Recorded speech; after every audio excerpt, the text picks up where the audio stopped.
Waalaikumsalam Waalaikumsalam warahmatullahi warahmatullahi wabarakatuh. wabarakatuh. Innal hamdalillah nahmaduhu wa nasta'inuhu wa nastaghfiruh wa na'udzubillahi min syururi anfusina wa min sayyiati a'malina. May yahdihillahu fala mudhillalah wa may yudlilhu fala hadiyalah.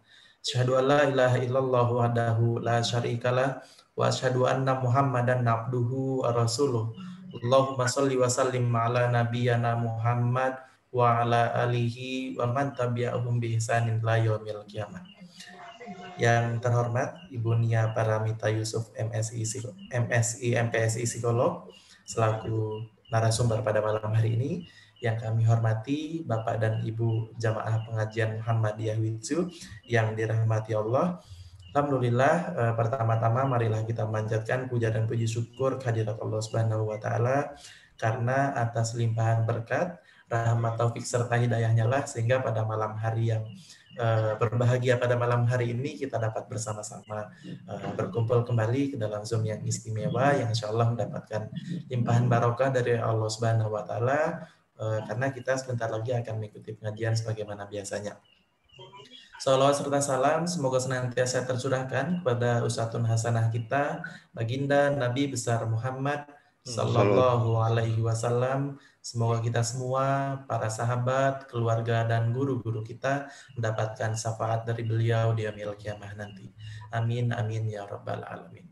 Bapak dan Ibu jamaah pengajian yang kami hormati, mohon izin saya selaku moderator pengajian pada malam hari ini akan menjelaskan secara singkat pengajian yang akan kita lalui bersama pada malam hari ini. Yang pertama, kami mohon kerjasama dari Bapak dan Ibu untuk tidak mengaktifkan suara atau memberikan mode mute pada handphone atau laptop yang Bapak Ibu gunakan, agar nanti ketika kita mengikuti pengajian, kita dapat mengikutinya dengan baik dan suara dari narasumber kita dapat terdengar dengan jelas seperti itu. Kemudian yang kedua, Bapak dan Ibu kami persilahkan untuk bertanya melalui room chat, yaitu misalnya ketika narasumber kita menyajikan materi dan Bapak dan Ibu ingin bertanya, langsung saja menggunakan room chat seperti itu dan tidak menunggu sesi diskusi. Dan nanti moderator akan membacakan ulang pertanyaan dari Bapak dan Ibu jamaah. Tetapi apabila Bapak dan Ibu jamaah ingin bertanya secara langsung kepada narasumber, Bapak dan Ibu jamaah dipersilahkan bertanya langsung nanti ketika sesi diskusi begitu. Nah, demikian informasi atau penjelasan singkat yang dapat kami sampaikan untuk pengajian pada malam hari ini. Bapak dan Ibu jamaah pengajian yang kami hormati, acara yang pertama yaitu pembukaan dengan mengharap rahmat dan ridho dari Allah Subhanahu wa taala. Marilah acara pengajian Muhammadiyah Widzu pada malam hari ini bersama-sama kita buka dengan lafaz basmalah. Bismillahirrahmanirrahim. Untuk selanjutnya sambutan mohon berkenan Bapak Isnawan untuk memberikan sambutan dalam pengajian pada malam hari ini. Kepada beliau disilakan. Assalamualaikum warahmatullahi wabarakatuh. Waalaikumsalam warahmatullahi wabarakatuh. Alhamdulillahirrahmanirrahim. Wassalatu wassalamu ala asrofil anbiya wal mursalin Muhammadin wa ala alihi wa ashabi ajmain amma ba'd. Saya hormati Pak Purwati, Ketua MCCC, BUMDY, Mbak Ratna selaku pengelola harian kegiatan kita ini yang berbahagia, Mas Irwan selaku moderator, dan yang paling khusus Bu Ria Paramita Yusuf yang malam akan menyampaikan materinya, termasuk kawan-kawan semuanya peserta Muhammadiyah Widzu yang malam ini sudah memasuki bulan ke-7. Luar biasa nih Pak Purwati dan kawan-kawan sudah mengelola ini sampai bulan ke-7. Tidak pakai berhenti, setiap malam ada kegiatan ini kita syukuri. Alhamdulillah dan masih terus berlangsung sampai hari ini dan akan terus kita langsungkan sampai pandemi COVID ini hilang dari negeri kita. Alhamdulillah kalau kita lihat dari situasi nampaknya pasien COVID sudah mulai menurun ini, rumah sakit sudah mulai kosong untuk yang RIK, kemudian di shelter juga saya kira sudah seperti itu. Jadi kita syukuri harapan kita ke depan ini prediksi PBB mungkin bulan April sudah mulai menurun jauh. Harapannya seperti itu. Jadi saya kira kita tetap waspada. Hari ini sudah memasuki vaksin tahap kedua. Monggo yang sudah saatnya vaksin dipersilakan, tadi sudah vaksin mulai tadi pagi sudah mulai vaksin. Alhamdulillah. Mungkin Pak Pur nanti, saya sudah vaksin Pak Pur. Sudah 61 tahun saya. Penyintas COVID. Monggo nanti Pak Pur silakan berikutnya. Jadi saya kira malam ini kita akan mendengarkan materi dengan topik yang sangat menarik. Bahagia itu simpel. Ya, bahagia itu simpel. Saya kira nanti kita akan lihat bagaimana Bu Ria akan menyampaikan kepada kita sekalian tentang hal-hal yang terkait dengan meraih kebahagiaan kita di dalam kehidupan ini. Dan saya berharap teman-teman segera sembuh dari COVID bagi yang masih ada di pesantren, dan bagi kawan-kawan yang sudah menjadi penyintas COVID, tetap jaga kesehatan, jaga protokol kesehatan dengan baik. Harapan kita ke depan kita bisa saling mendukung untuk bisa bersama-sama memutus tali penyebaran COVID di negeri kita ini, terutama di Yogyakarta. Saya kira begitu. Sekali terima kasih pada Bu Ria yang menyampaikan malam ini sebagai pemateri. Semoga ini menjadi sesuatu yang bermanfaat buat kita sekalian, terutama buat teman-teman yang ada di shelter, yang ada di pesantren, dan juga kepada kawan-kawan semuanya yang tersebar di seluruh Indonesia yang malam ini, karena materi kita sudah sampai di seluruh Indonesia saat tiap malam yang mengikuti kajian kita. Saya kira begitu saja dari saya. Semoga ini menjadi bekal untuk bahagia kita ke depan. Matur nuwun, Assalamualaikum warahmatullahi wabarakatuh. Waalaikumsalam warahmatullahi wabarakatuh. Terima kasih kami aturkan kepada Bapak Muhammad Isnawan yang telah memberikan sambutan pada malam hari ini. Kami ucapkan selamat bergabung bagi Bapak dan Ibu jamaah yang baru saja bergabung. Perlu kami informasikan sekali lagi, mohon izin, bagi Bapak dan Ibu jamaah yang ingin bertanya melalui room chat, itu kami perbolehkan atau kami izinkan untuk bertanya ketika narasumber memberikan materi seperti itu. Dan nanti kami akan membacakan ulang pertanyaan dari Bapak dan Ibu seperti itu. Tapi kalau Bapak dan Ibu ingin bertanya langsung kepada Bu Nia, nanti pada sesi diskusi gitu. Dan sepertinya ini diucapkan selamat datang kembali untuk Bu Nia juga, karena ini kalau di sesi saya ini beliau yang kedua, nggak tahu kalau sebelumnya pernah juga gitu. Jadi memang tema beliau ini tentang bahagia. Nah, dari tadi juga beliau sudah tidak sabar untuk membagikan kebahagiaan gitu ya. Baik Bapak dan Ibu jamaah yang kami hormati, selanjutnya kita ikuti pengajian yang membahagiakan dengan tema bahagia itu simpel yang akan disampaikan oleh Ibu Nia Paramita Yusuf, SPSI, MPSI, psikolog. Pada beliau disilakan. Ya. Assalamualaikum warahmatullahi wabarakatuh. Waalaikumsalam warahmatullahi wabarakatuh. Matur nuwun sekali kesempatannya diberikan kepada saya untuk yang kedua kalinya untuk saya mengisi di DIY. Semoga untuk peserta semakin semangat dan semakin ingin menambah ilmunya lagi bersama dengan saya. Dan hari ini kita dengan judul bahagia itu simple. Nah, sebelum saya masuk ke slide, saya ingin bertanya dahulu kepada seluruh peserta. Bisa nanti menjawabnya di kolom chat. Kalau misalkan sekarang detik ini panjenengan ingin minum dan saya menawarkan ada challenge, bagaimana kalau nggak usah minum, jenengan tahan sampai 3 hari ke depan, nanti saya akan menghadiahkan senilai 3 juta rupiah. Apakah ada berkenan? Silakan di kolom chat, boleh mengisi. Kalau ada yang bisa menerima challenge saya 3 hari nggak usah minum, monggo. Nggak mau. Nggak mau, oke, baik. Ibu Lili ada lagi, monggo. Pak Muhammad Isnawan nggak mau. Bu Nurisa juga tidak bisa, baik. Lalu, iya, Gia boleh, nggih. Duitnya aja Mbak Ria, duitnya aja. Oh, duitnya aja, jadi begini, ternyata peserta di sini semuanya masih menggunakan logika.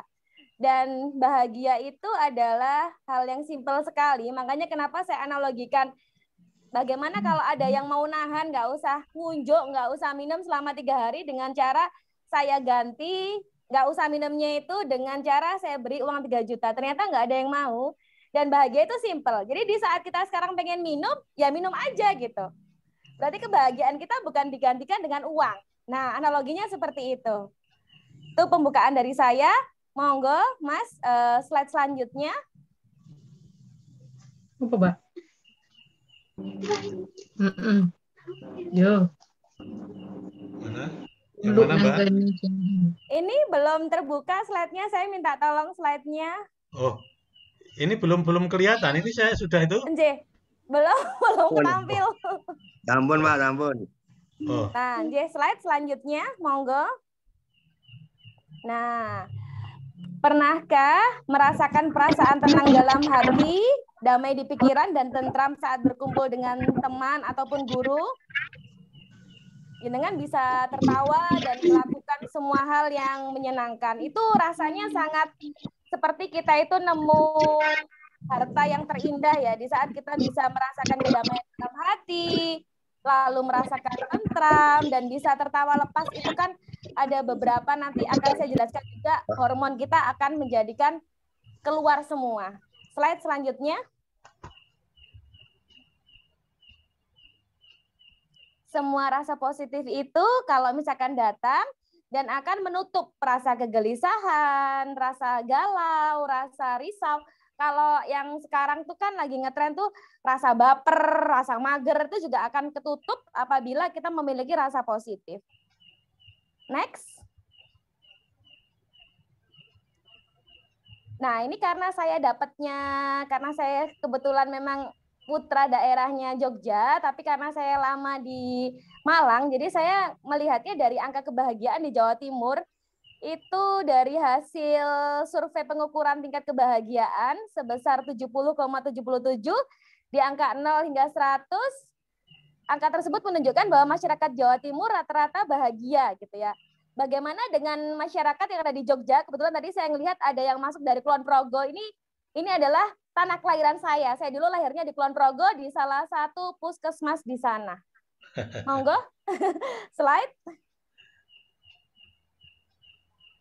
J. Rasa nyaman tuh ada semua di hati kita, tapi kalau kita bilangnya, ya kok saya nyaman, tapi ekspresi kita sambil nangis kira-kira sinkron nggak ya? Nah, jadinya seperti itu. Jadi yang tahu isi hati kita, apakah kita benar-benar bahagia atau kita hanya packagingnya aja seakan-akan pengen menampilkan bahagia, tapi muka kita murung, lalu ekspresi kita itu sedih, bengong, dan itu kan akhirnya membuat ini antara yang diucapkan bahagia, tapi kok raut mukanya, mimiknya, wajahnya itu nggak menampilkan bahwa beliaunya itu bahagia. Slide, monggo. Ada orang yang terlihat senang, tapi senangnya melihat orang susah. Kalau di sini yang mengikuti pengajian hari ini, insya Allah nggak ada yang seperti itu. Jadi di antara kita yang suka mengikuti taklim ataupun pengajian, insya Allah orang-orangnya bukan orang-orang yang munafik, tapi benar-benar itu yang disajikan. Jadi kalau melihat saudara kita yang sedang susah, ya kita benar-benar ikut merasakan susah dengan cara bersimpati dan berempati. Bukan terus kita menampilkan mimik, senengnya orang itu lagi susah, kapok, kamu sakit, syukur kamu sakit. Nah, bukan kayak gitu, tapi bener-bener dari dalam hati kita, kasihan ya orang itu sekarang lagi sakit, nggak apa-apa wes, semoga aja bisa menjadi penggugur dosa bagi orang tersebut. Nah, seperti itu yang bagus, bukan seperti yang saya sajikan sekarang. Jadi ngeliat orang susah itu dia semakin kalau orang Jogja tuh ngomong diejeng ya. Karena saya kadang-kadang walaupun di Jawa Timur juga masih suka ngomong bahasa Jogja gitu. Ini orangnya ngece gitu. Jadinya di saat ada teman yang susah dia malah rasain kayak gitu. Slide, monggo, next. Nah, orang yang bahagia adalah orang yang senang dengan kebahagiaan diri, termasuk dengan senang terhadap melihat kebahagiaan orang lain. Jadi di saat ada orang lain bahagia, dia ekspresinya juga akan bahagia. Alhamdulillah ya, ternyata nikmat Allah itu juga bisa dirasakan dengan banyak orang. Alhamdulillah ya, ternyata lingkungan sekitar saya itu benar-benar merasakan juga karunia Allah yang sangat luar biasa. Alhamdulillah ternyata lingkungan sekitar saya pada sehat semua. Nah, kayak gitu. Lalu semua yang kita lakukan bersama hal yang menyenangkan dimanapun, kapanpun, dengan siapapun. Makanya mulai dari sekarang kita belajar bahagia yuk. Nah, kayak gitu contohnya. Next. Kita bangun dengan emosi positif dan kesehatan mental serta fisik untuk meningkatkan atau menjaga imun kita. Ada 3 cara di sini akan saya jelaskan. Next. Nah, kita bicara tentang masa lalu. 1 detik yang lalu. Jadi sebelum tadi dibuka oleh Mas moderator, itu adalah masa lalu. Karena tadi adalah udah berlaku lampau lah, istilahnya kayak gitu. Kalau kita pakai bahasa Inggris berarti itu udah lampau. Tapi kalau yang sekarang saya sedang ngomong ini berarti masa yang sekarang. Next, Mas.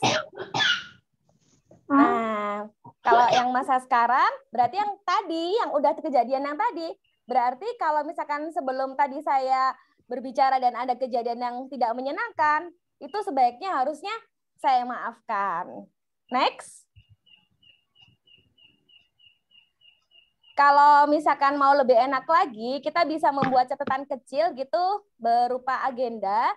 Apa sih yang kita lakukan yang membuat kita happy, kita merasa senang, agar juga emosi di dalam diri kita ini bisa terjaga. Karena gini, kita sering menyalahkan lingkungan sekitar. Kenapa sih orang itu kok jahat sama saya? Kenapa sih orang itu kok julid sama saya? Kenapa sih netizen itu kok kayak gitu kalau ngasih komentar di sosmed saya?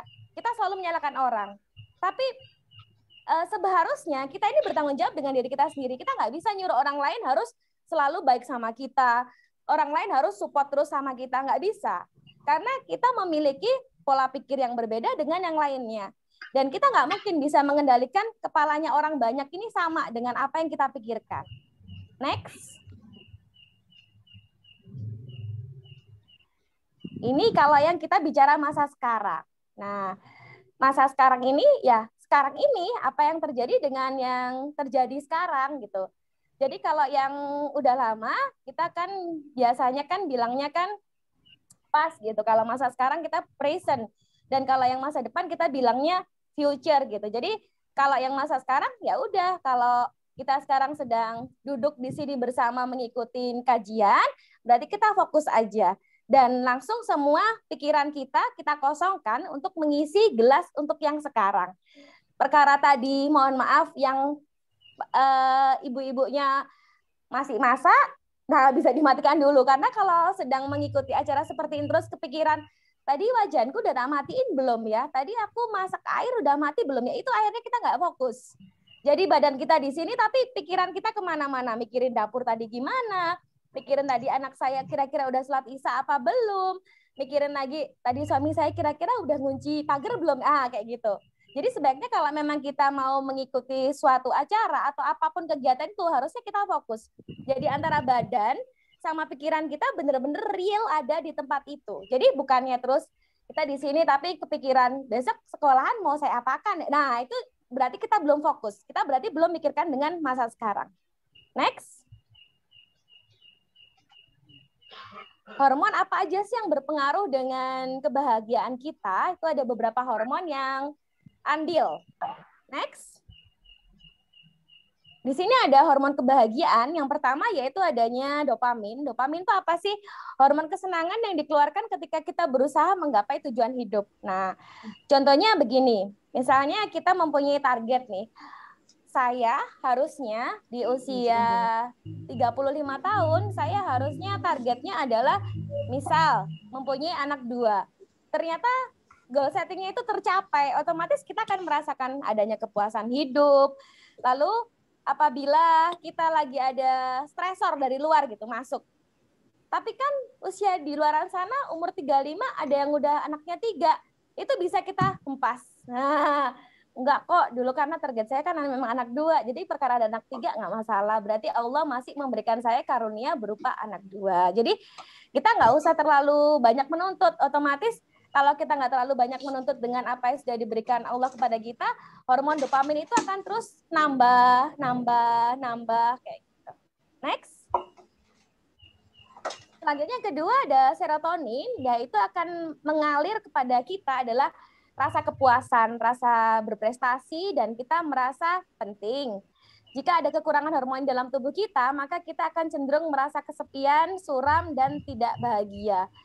Kalau anak-anak zaman sekarang tuh sukanya tuh pakai istilah ini loh, apa namanya, suwong. Nah, saya dulu pertama kali istilah suwong ini ada, ini saya tuh bingung. Maksudnya suwong apa? Suwong tuh kalau saya translate ke bahasa Indonesia, dari bahasa Jawa ke Indonesia itu nggak ada orangnya kan. Terus saya tanya lagi sama yang suka mengeluarkan kata-kata suwung, apa sih arti dari suwung itu? Ternyata suwung itu setelah di-searching lagi, dicari-cari lagi, ternyata ada artinya kesamaan dengan kesepian. Nah, gimana sih caranya kita buat meningkatkan serotonin itu? Berarti dengan cara memperbaiki mood kita, bisa dengan cara pijat refleksi, makanan-makanan yang mengandung triptofan, dan berpikir positif. Bisa juga dengan cara kalau pagi kita sekalian berjemur di bawah matahari, kan kalau selama kondisi COVID ini kan juga perlu banget ya, jadi kita juga perlu asupan vitamin D kayak gitu. Next. Selanjutnya ketiga ada endorfin, yaitu bisa penghilang rasa sakit secara alami dalam tubuh. Ini paling banyak itu diproduksi dengan cara kita tertawa, kita konsumsi coklat, terus bercengkrama itu ngobrol-ngobrol dengan sahabat kita yang sepaham, seide, lalu bisa dengan kita mandi air hangat, jangan panas ya. Kalau air panas itu malah, mohon maaf, membuat kulit kita ini semakin kusut, lalu membuat tubuh kita ini kaget. Karena sebelumnya kan tubuh kita ini nggak terlalu panas. Tubuh kita ini kalau ngarani itu apa ya, setengah panas setengah dingin tuh semblenget. Nah, saya kalau ngomong gitu. Jadi agak-agak semblenget gitu. Jadi ampun kalau misalkan mau siram, jangan pakai air yang panas-panas banget, tapi air hangat gitu. Lalu kita bisa menonton film kesukaan kita, mau film zaman dulu tentang menceritakan tentang Nabi, atau menceritakan sejarah Indonesia, atau menceritakan apapun, monggo. Lalu dengan cara berbuat baik. Nah, berbuat baik di sini tuh dengan cara kita kalau bersenyum aja itu kan udah termasuk ibadah ya. Bisa juga dengan cara misalnya pada saat kita lewat di depan kita terus ada pohon, terus tumbang. Nah, kita ikut minggirin walaupun nggak ada instruksi, ayo Mbak melu nginggirke, tapi kita ada kesadaran, kita ada responsibility buat minggirkan itu ada rasa pesan batin. Ya Allah, ternyata aku bisa ya berbuat baik kayak gini. Ternyata dengan cara saya berbuat baik membuat orang lain semakin terhindar dari bencana. Next. Dan yang keempat ada oksitosin, yaitu dikenal sebagai hormon cinta. Nah, cinta di sini kalau misalkan yang mengikuti kajian hari ini ada yang masih muda, jangan diartikan hanya berarti dengan suka dengan lawan jenis, boten. Jadi rasa cinta itu ada banyak sekali, ada luas, termasuk dengan kita sayang terhadap saudara kandung kita sayang kepada semua saudara kita yang sesama muslim dan muslimah, itu termasuk kita menebarkan rasa cinta. Dan bagaimana cara meningkatkannya, yaitu dengan cara kita menebarkan kasih sayang yang bersentuhan, bisa dengan berpelukan, bersaliman, ataupun kalau COVID sekarang kita kan nggak boleh bersentuhan, ya, kita harus jaga jarak. Kita bisa begini aja, tapi kalau tulus itu orang lain akan merasakan seakan-akan kita peluk. Nah, padahal kita hanya memberikan salam seperti ini. Karena orang lain bisa akan merasakan orang ini tulus apa enggak, orang ini full in love enggak, orang ini setengah hati atau enggak, itu bisa kerasa. Next. Nah, mari masukkan otak kita yang banyak di gelombang alfa agar banyak hormon positif seperti serotonin, dopamin, endorfin yang bisa dirilis. Sehingga kita bisa menjadikan sehat dan sel-sel tubuh kita juga akan sehat. Next. Ini mindfulness. Mindfulness ini biasa lebih dikenal. Kok suaranya kayak menggema ya? Iya. Apa di Mbak Nia mengoperasikan dua perangkat? Boten, saya pakai tunggal kok. J. Oh iya, udah tahu ini dari mana ya. Tadi dari audiens Pak, sampun dalam. Oh ya, okay. Oh sampun Mbak. J. Saya kok kayak di goa nggih. Selanjutnya di sini mindfulness. Ini kalau teman-teman yang misalkan pernah melakukan yoga ngaten, itu lebih bisa masuk lebih dalam karena mindfulness ini benar-benar dia bisa merasakan keberadaan Allah dan merasakan adanya benar-benar kita ketenangan batin, ketenangan pikiran kita itu lebih nyaman, lebih rileks, dan kita bisa full gitu. Mindfulness ini juga bisa diartikan kalau kita bisa merasakan detak jantung kita, terus kita bisa merasakan hembusan nafas kita. Masya Allah banget rasanya. Next.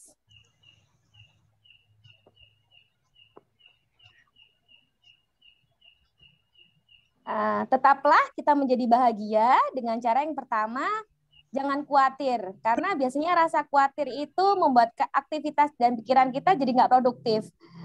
Jangan-jangan nanti aku pas disuruh gini, nanti hasilnya nggak bagus. Jadi udah jangan-jangan dulu. Jangan-jangan nanti kalau aku pergi ke sana, tempatnya nggak bagus. Nah, kita udah kepikiran yang negatif dulu. Ini rasa khawatir ini membuat kita semakin, tubuh kita ini semakin menerimanya nggak bagus. Jadi nanti mesti ada muncul rasa secara psikologis juga nggak bagus. Kadang-kadang tubuh kita menjadi gemetar, kita menjadi keringetan.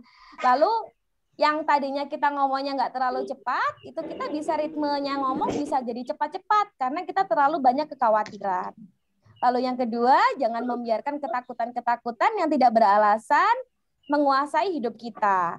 Yang ketiga, kita jangan menyimpan dendam. Nah, karena kalau kita dendam, biasanya kita kepikiran orang itu. Padahal orang itu belum tentu mikirin kita. Lalu yang keempat, kita bisa menyelesaikan setiap masalah satu persatu. Jadi kalau minta selesai masalah, jangan instan, jangan semuanya, tapi bertahap. Yang kelima, semua masalah tidak perlu dibawa tidur. Karena si masalah ini seharusnya kita taruh aja pas kita tidur. Nanti akan saya ajarkan gimana caranya kita naruh masalah kita pada saat kita tidur biar nggak kebawa sampai ke mimpi. Lalu yang keenam, jangan hidup dengan masa lalu. Jadi masa 1 menit yang lalu, 1 detik yang lalu udah masa lalu, jadi nggak usah dipikirin. Lalu yang ketujuh, jangan biarkan rasa frustasi merusak dan mengatur hidup kita. Yang kedelapan, ingat kita selalu berdoa, bersyukur senantiasa, mengingat rahmat Allah yang telah diberikan kepada kita semua. Next. Nah, ini bagi teman-teman yang sekarang atau para Bapak Ibu yang tercinta mengalami adanya toxic relationship, sebaiknya adalah jauhi orang yang membuat kita kecewa.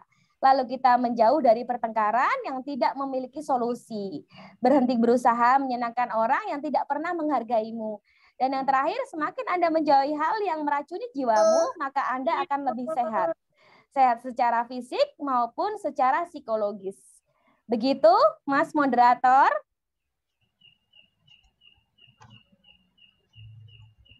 Mas Irwan. Mas Irwan, panjenengan, wonten mriku. Halo Mas Irwan. Sepertinya kok terlempar nih Bapak. Oh, kalau gitu dilanjut Mbak Ratna aja, monggo. Oh, J. Mbak Ratna dilanjut. J Bapak. J Bapak. Baik Bapak Ibu sekalian, demikian pemaparan dari Mbak Nia atau Bu Nia. Tadi disampaikan bahwa kalau kita ingin mempunyai hati yang bahagia, kemudian tidak terlalu banyak membawa masalah dalam hidup sehari-hari kita, ya maka lakukan hal-hal yang menggembirakan. Kemudian tadi sedikit ada tips tentang bukan relaksasi ya Mbak tadi. Mindfulness, betul. Mindfulness artinya ya nikmati apa yang bisa kita nikmati sekarang dan kemudian bersyukur sembari mengingat-ingat kenikmatan Allah yang lain, kemudian menghadirkan rasa di mana kita sekarang misalnya dalam kondisi yang sehat dan lain sebagainya sebagai salah satu solusi gitu ya, untuk supaya kita tidak terlalu memikirkan masalah.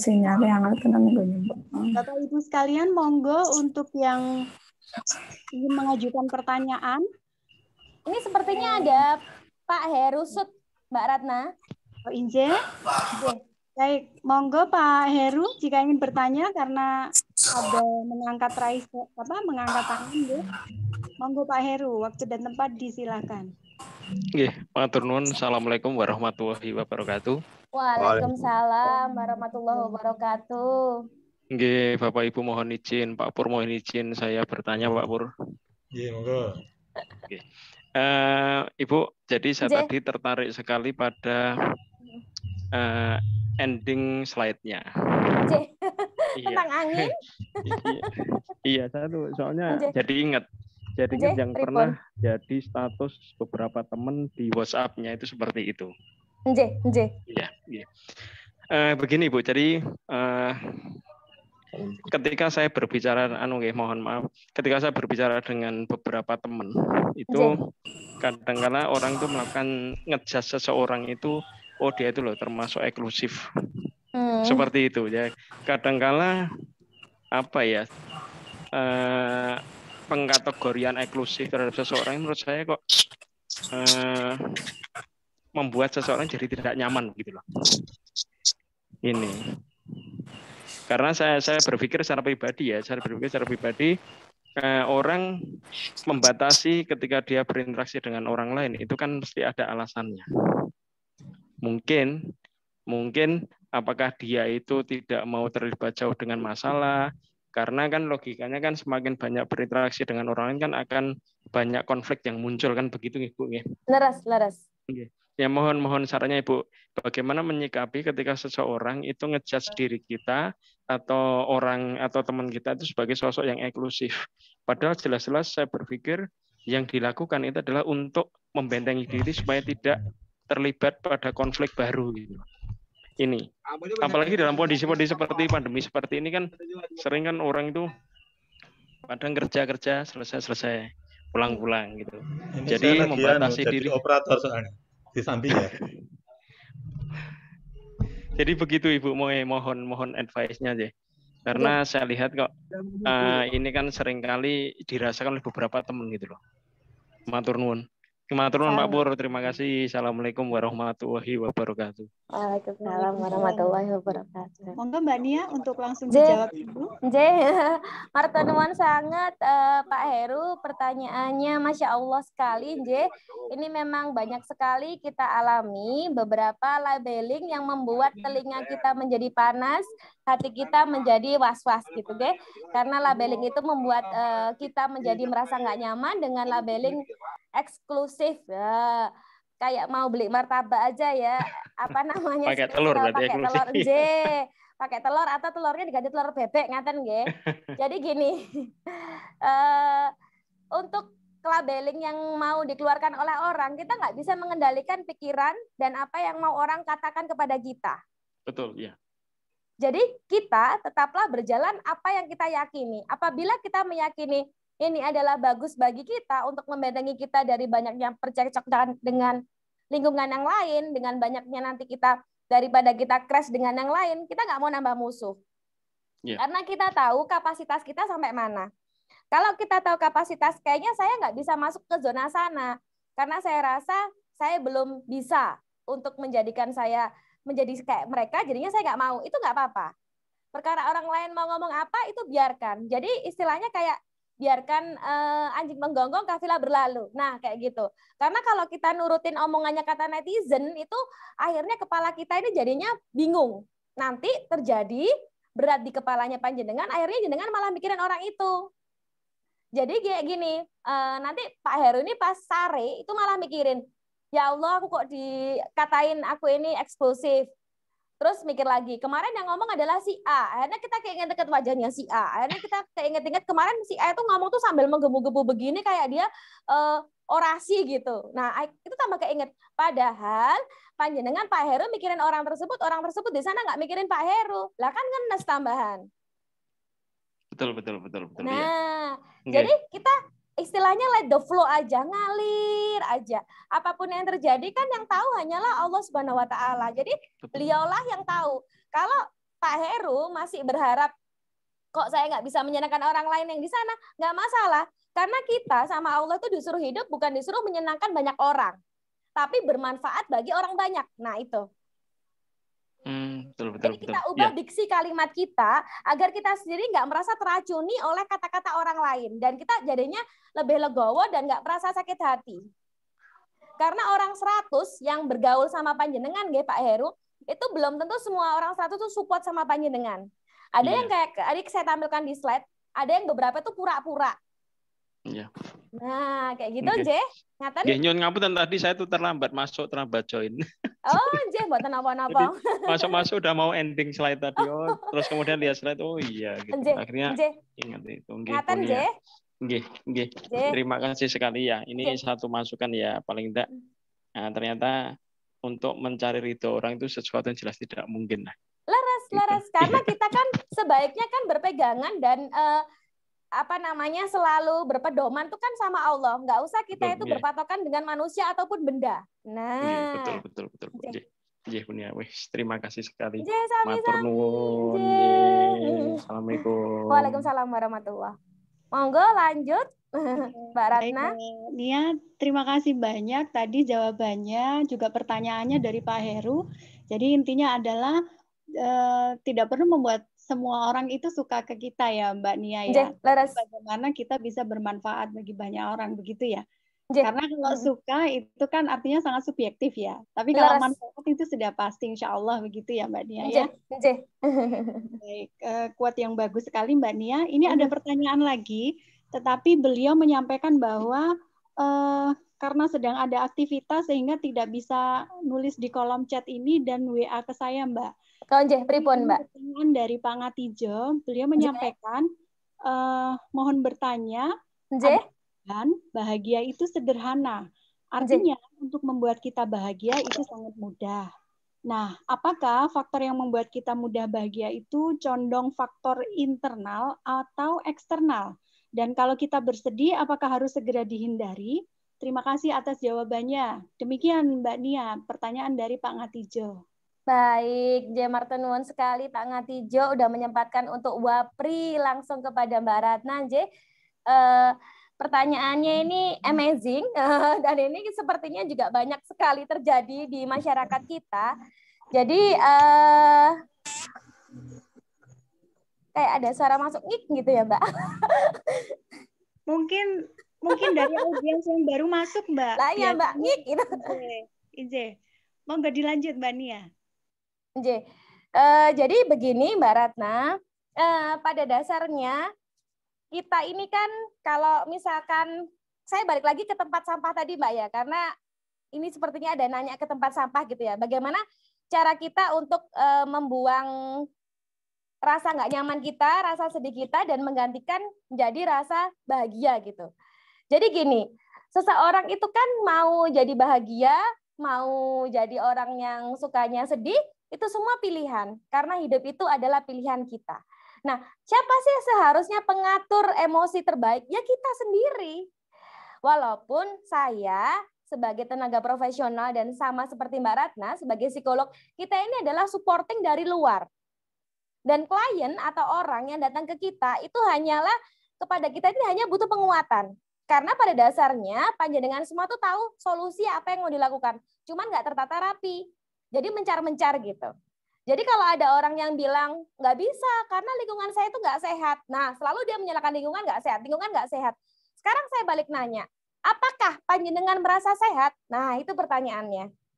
Jadi kalau kita masih punya rasa dendam, rasa iri, rasa dengki, rasa nggak nyaman apabila kita ini nggak dihargai, rasa nggak nyaman apabila kita ini nggak mendapatkan apresiasi, berarti kita itu belum menjadi orang yang bahagia. Berarti kita itu masih ada keinginan untuk menjadi selalu yang sempurna. Kita harus terlihat perfect. Nah, padahal kita tahu manusia itu nobody is perfect. Siapa sih yang paling sempurna? Ya cuman Allah. Malaikat aja masih ada nggak sempurnanya. Itu malaikat, apalagi manusia. Kok minta yang paling sempurna itu nggak bisa. Jadi kalau sehari ini misalnya kita berbuat kebaikan 10 ya. Lalu dari 10 ternyata ada teman kita yang udah kita kasih kebaikan, mohon maaf, lalu memberikan balasan air tuba. Nah itu bukan kehendak kita, itu bukan ranah kita. Kita nggak bisa ngatur orang itu balas kita air tuba. Berarti di lautan mahfud sana kun fayakunnya suruhnya begitu.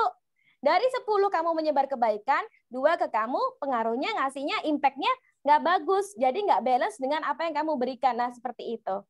Tapi kalau kita udah berharapnya kalau aku berbuat baik sama orang itu harus dong balas baik ke aku. Lah itu kan pikirannya kita. Nah Allah kan pikirannya beda. Tapi kalau misalkan kita berbuat baik 10, perkara nanti balik 10, alhamdulillah. Kalau Allah menambahkan baliknya 20, Masya Allah. Nah itu beda lagi ceritanya. Itu malah nantinya apapun yang kita bagikan, 10 kebaikan itu bisa jadi 20, bisa jadi 100, balik lagi ke kita.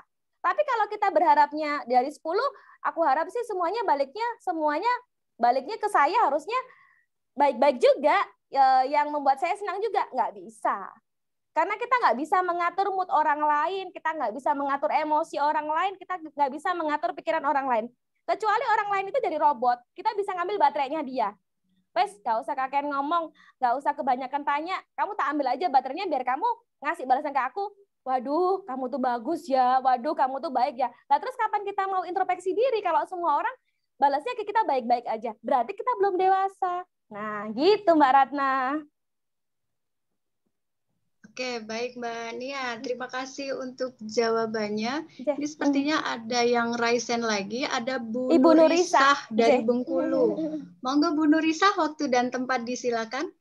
Terima kasih. Assalamualaikum warahmatullahi wabarakatuh. Waalaikumsalam warahmatullahi wabarakatuh. Terima kasih Mbak Nia atas kesempatannya dan alhamdulillah temanya sangat luar biasa. Tapi ada sih sebenarnya yang agak menggelitik ya, kita sebagai perempuan terkadang selalu terbawa perasaan gitu loh maksudnya. Nah, ini kiat-kiat atau caranya bagaimana ketika pengalaman masa lalu itu yang selalu terbawa terus gitu loh. Perempuan itu kan terkadang 10 sampai 100 tahun yang lalu tuh masih ingat gitu loh. Terkadang ya. lebih banyak ingatnya gitu kan. Nah, bagaimana kita untuk menciptakan kebahagiaan itu ketika berhadapan dengan tuh masa lalu kita dulu gitu loh. Masa lalu yang tidak menyenangkan dan ketika melihat orang itu bertatapan kok ada apa ya, ada emosi, kemudian ya rasanya mau tak jitak gitu loh misalnya. Nah, ya, terkadang ya balik lagi ketika kita selalu mungkin kita juga ada salah dan selalu introspeksi diri. Nah, tapi itu tadi namanya perempuan, ya itu tadi terkadang itu walaupun sudah 100 tahun masih keinget gitu loh. Detail-detailnya itu masih keinget. Nah, untuk memberikan kebahagiaan untuk diri kita sendiri. Itu terkadang ya bullshit lah ya, tersenyum tapi hati menangis. Nah, terkadang seperti itu. Betul kata Mbak Nia tadi. Bukan berarti kita bisa menyenangi orang lain, tapi kita bermanfaat untuk orang lain. Dan kita tidak bisa mengharapkan orang itu membalas kebaikan kita, tetapi mungkin orang lain yang akan membalas kita gitu kan. Nah, terkadang itu sih yang saya rasakan. Nah, tapi untuk menghilangkan ya masa lalu atau problem-problem yang pernah dulunya gitu ya, mungkin setiap orang pasti punya masalah yang berbeda-beda. Mungkin itu Mbak Nia, yang penting bagaimana kita menciptakan kebahagiaan kita sendiri gitu loh. Mungkin itu Mbak Nia, makasih. Assalamualaikum warahmatullahi wabarakatuh. Waalaikumsalam warahmatullahi wabarakatuh. Ya Mbak Nia, monggo bisa langsung dijawab. Marta nuwun sekali Ibu Nurisah, terima kasih. Ini Ibu Nurisah kalau saya artikan ke bahasa Jawa tuh jangget. Nah, jangget itu walaupun kejadian udah lampau, tapi masih nyantol di sini. Nah, itu kalau bahasa Jawa jangget namanya. Jadi kita itu nggak ikhlas melepaskan itu karena kita merasa 1, kita terzolimi. 2, kita merasa tertindas. 3, kita merasa dilecehkan. 4, kita merasa direndahkan. 5, kita nggak dihargai oleh orang itu. Dan rasa buruk itu meracuni ke dalam otak kita, turun ke alam bawah sadar, dan itu kita ilhami, kita yakini berhari-hari. Ibarat kita minum obat, itu kita udah kena ginjal sekarang.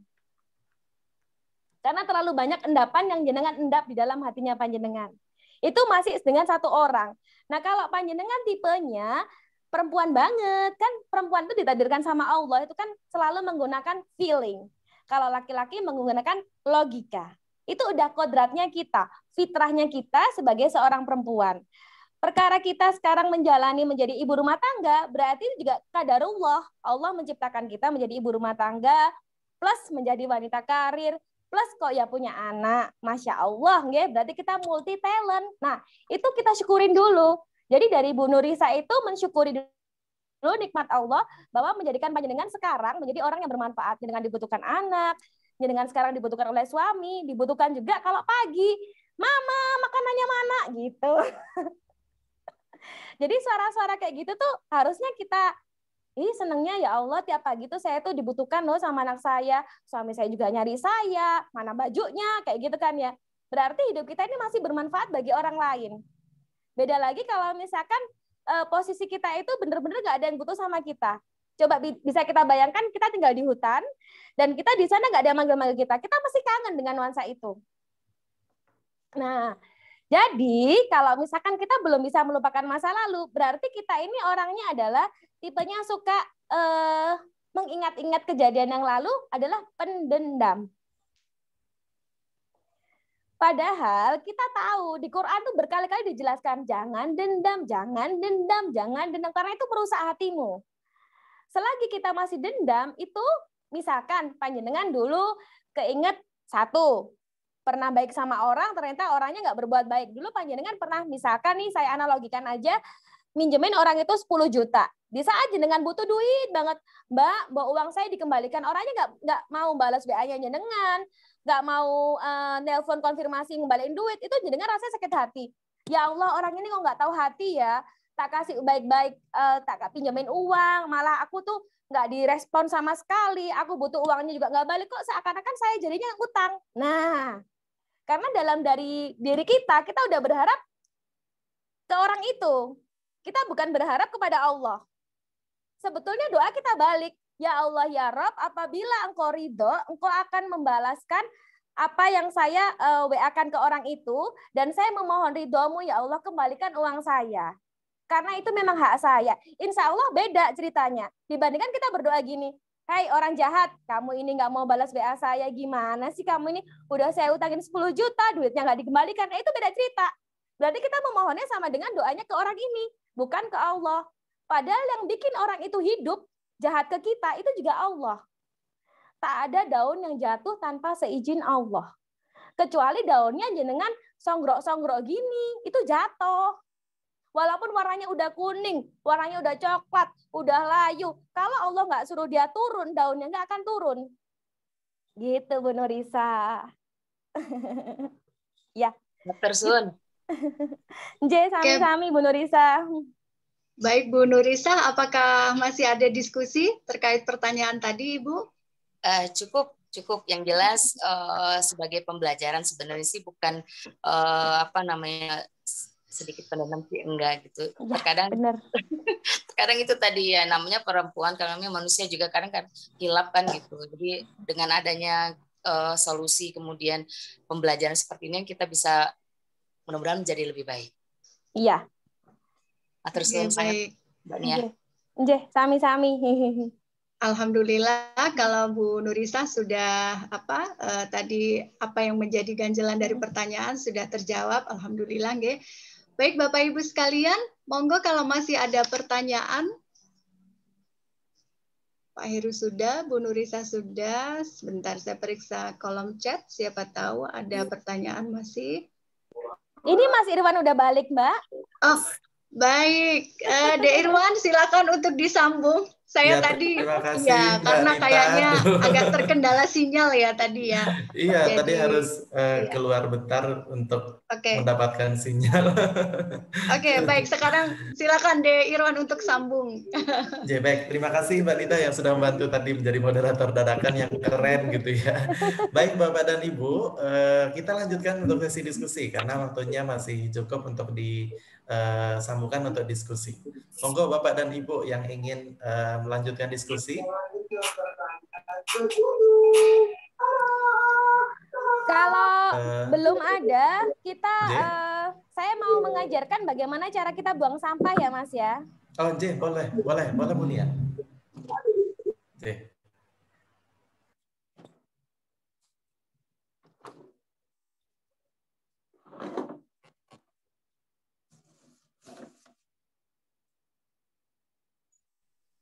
Mbak Nia ini luar biasa, totalitas sekali karena sampai nyari tempat loh untuk bisa membuat nyaman kita semua Bapak Ibu. Jadi pengajian, pelatihan dan terapi nih ya. Iya betul sekali, luar biasa. Kita bisa sambil berdiri atau posisi kita duduk sak kerso jenengan senyaman jenengan gimana. Kalau saya lebih nyaman, saya berdiri. Karena saya tiap hari juga buang sampah. Saya buang sampahnya biasanya pas mau tidur di atas jam 10 malam, kadang-kadang jam 11 atau jam 12 sebelum saya sholat tahajud. Gitu, nggih?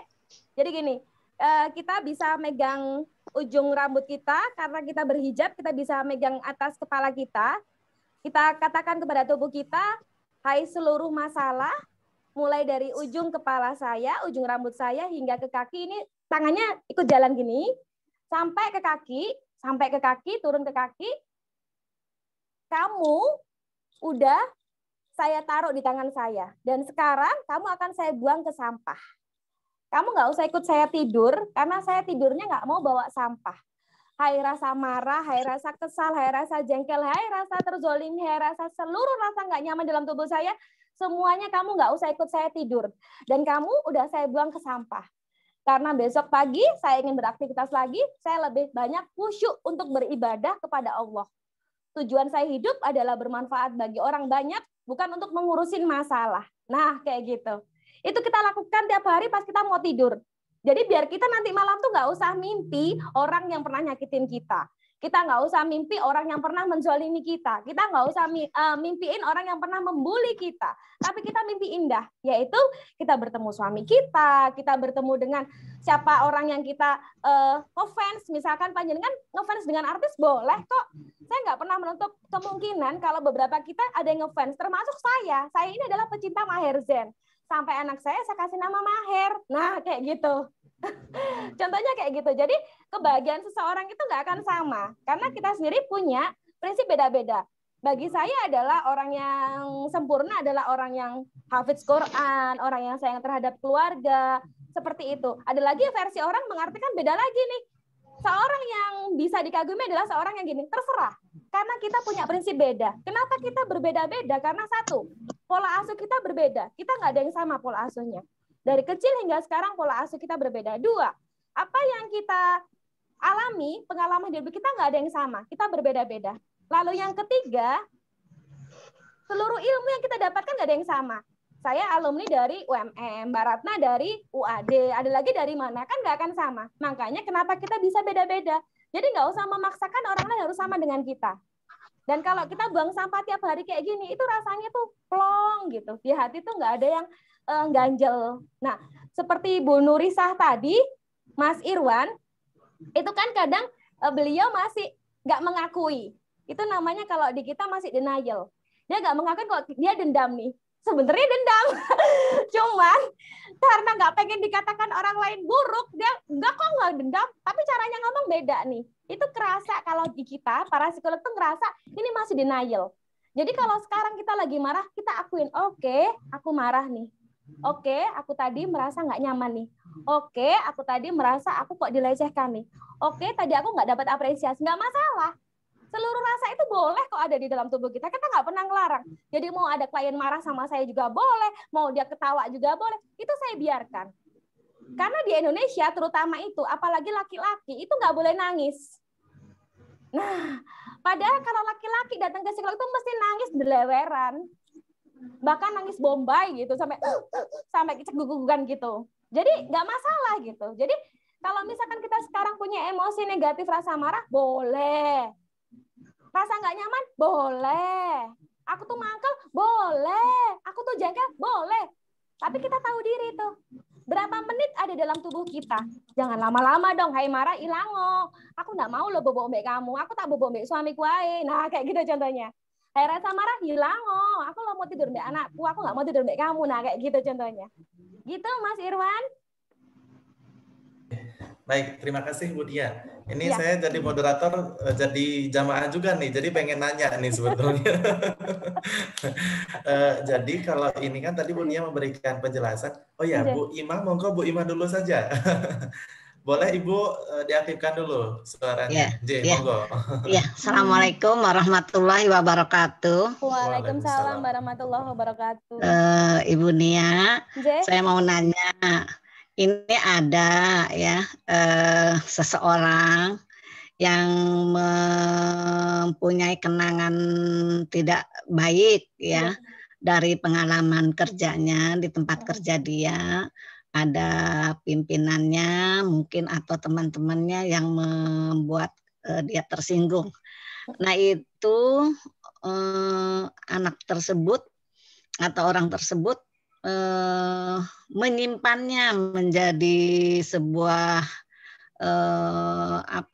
kenangan yang tidak dia sukai gitu, sehingga dia merasa tidak nyaman di tempat kerja gitu, tidak merasa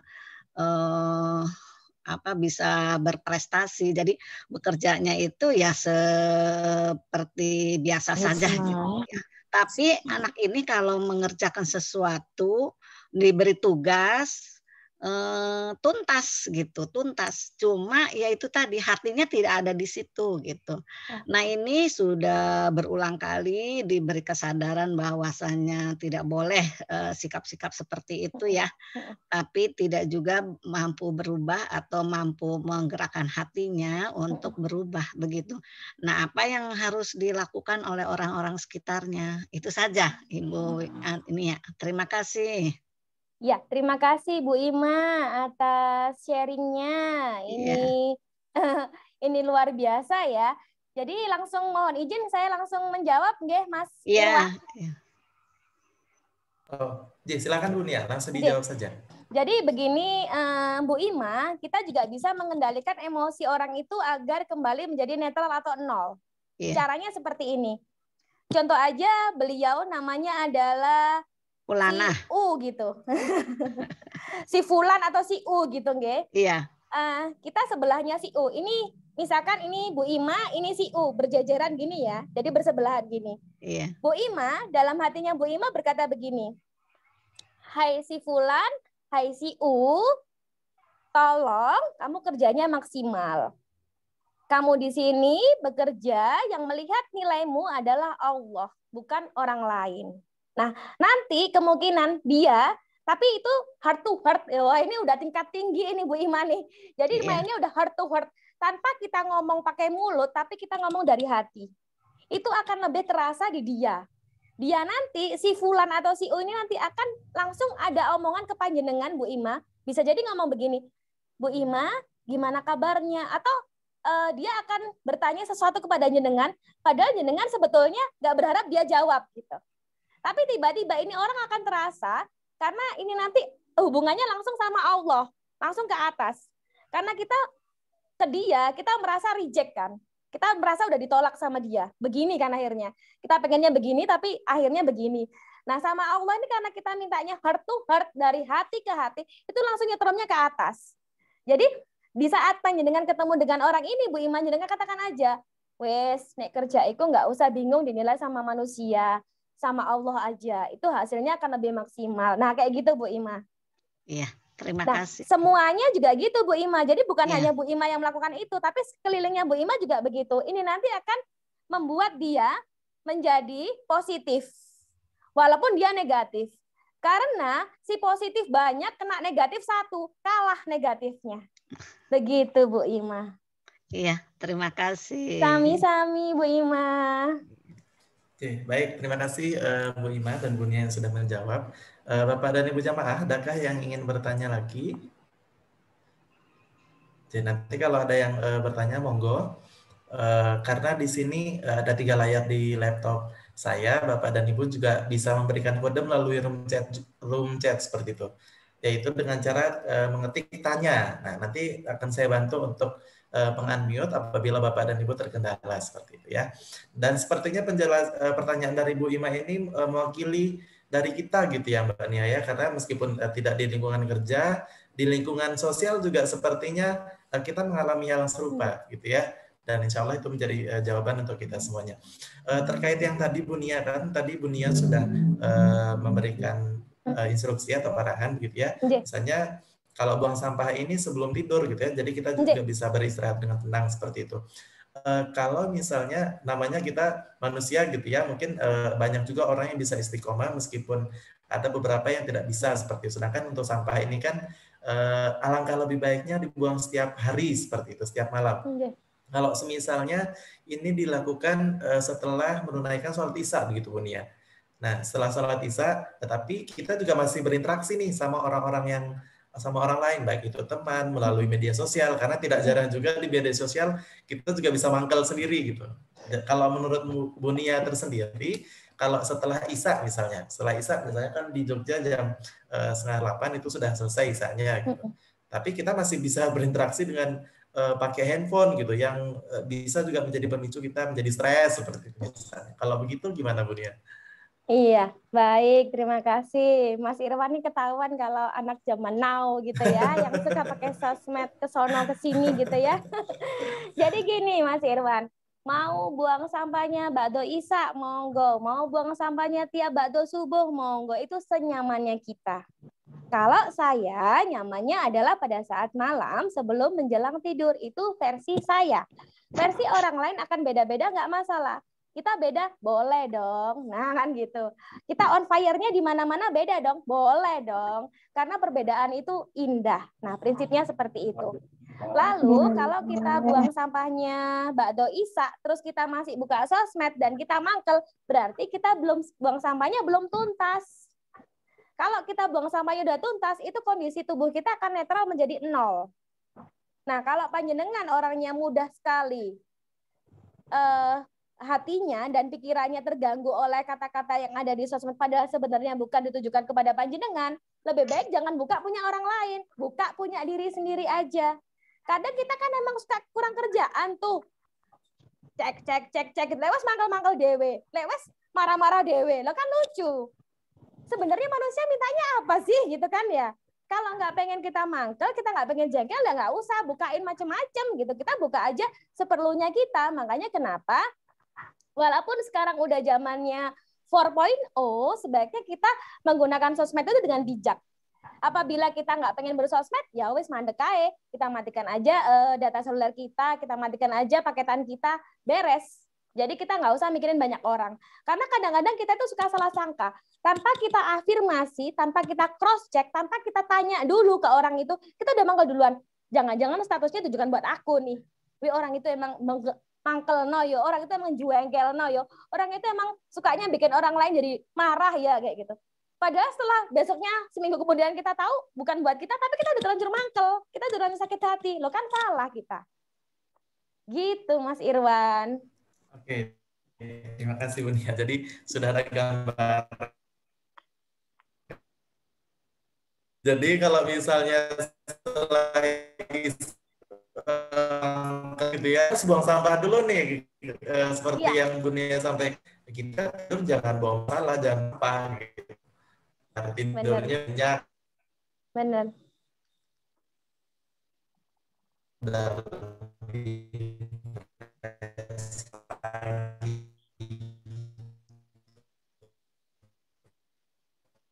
Sepertinya kendala sinyal lagi nih. Iya Mbak Ratna, hilang lagi Mas Irwan. Oh ini kembali lagi. Yang kita sabar. Sepertinya banyak pertanyaan ada di kolom chat Mas Nge. Iya, ini pintunya udah sinyalnya. Iya, sinyal ya Dek ya. Nah, ini ada dari kalau Bu Asto mengucapkan apresiasi. Jadi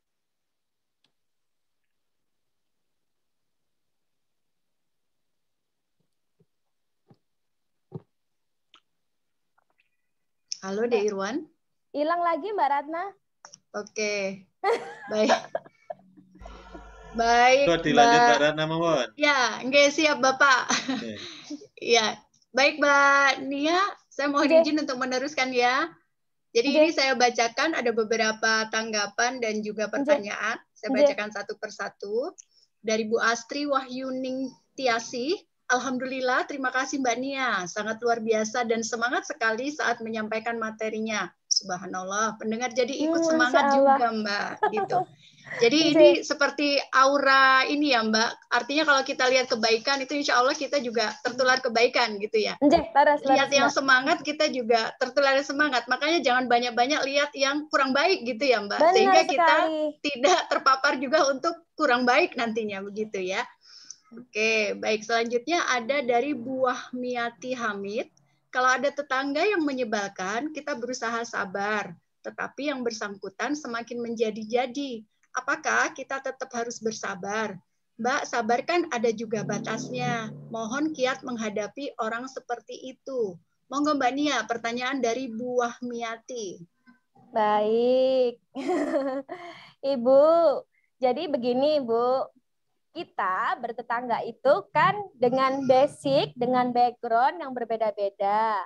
Ada tetangga kita yang sama-sama dari Jawanya, ada tetangga kita yang dari luar Jawa, ada tetangga kita bahkan dari luar Jawa.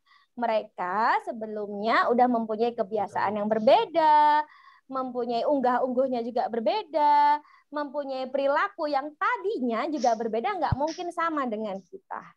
Nah, kalau tetangga kita ternyata membuat kita jengkel, membuat kita rasa kok nggak sama, ya itu nggak apa-apa.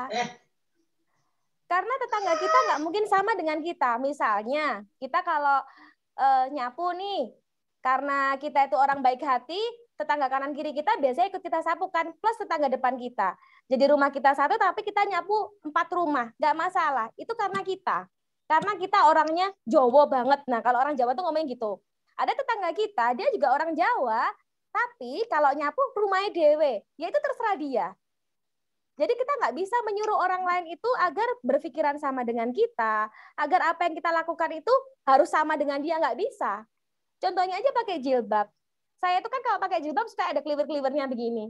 Karena saya pikir ini adalah membuat saya memakin ceria gitu ya. Jadi berasa rasa karnaval gitu. Ada orang yang pakai begini risih, katanya jilbab rawis itu jadi nggak rapi. Itu versi orang nggak masalah. Kita berbeda boleh kok. Tapi kalau saya nyaman, itu membuat saya menjadi beda. Nah, tetangga jenengan dengan perbedaan itu membuat jenengan semakin kaya. Apabila jenengan ngerasa orang itu masih membuat jenengan kok makin hati tak sabari, aku makin jengkel ya. Nah, berarti caranya begini aja. Di saat jenengan berjajaran dengan orang itu, jalan berdua gitu ya, jajar mepet sama orangnya, jenengan dari dalam hati aja, mainnya udah heart to heart aja. Dari dalam hati, panjenengan katakan ke orang itu, hai tetanggaku, aku yakin kamu baik hati. Aku yakin kamu itu benar-benar tetangga yang hebat. Mungkin caramu aja salah hingga membuat hatiku sakit. Aku dari dalam hati sudah memaafkan kamu.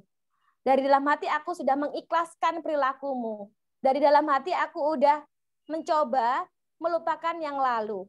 Dan aku ingin sekarang kamu akan lebih baik. Ini orang ini akan merasa, tiba-tiba nanti ke rumahnya panjenengan ngasihin ater-ater. Nggak tahu nanti nganterin buah atau nganterin apa.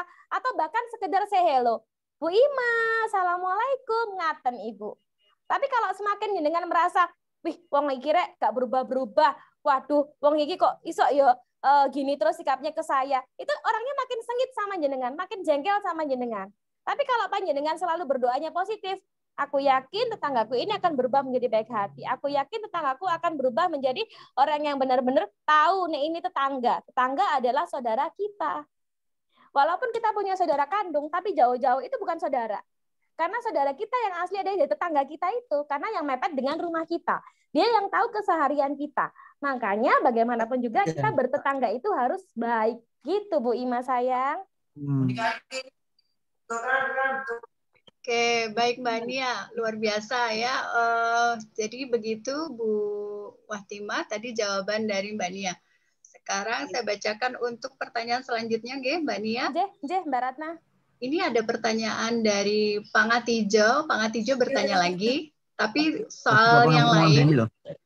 Mohon contoh afirmasi untuk anak-anak yang sedang marah, galau, agar cepat reda arah dan galaunya. Demikian Mbak Nia, monggo dijawab.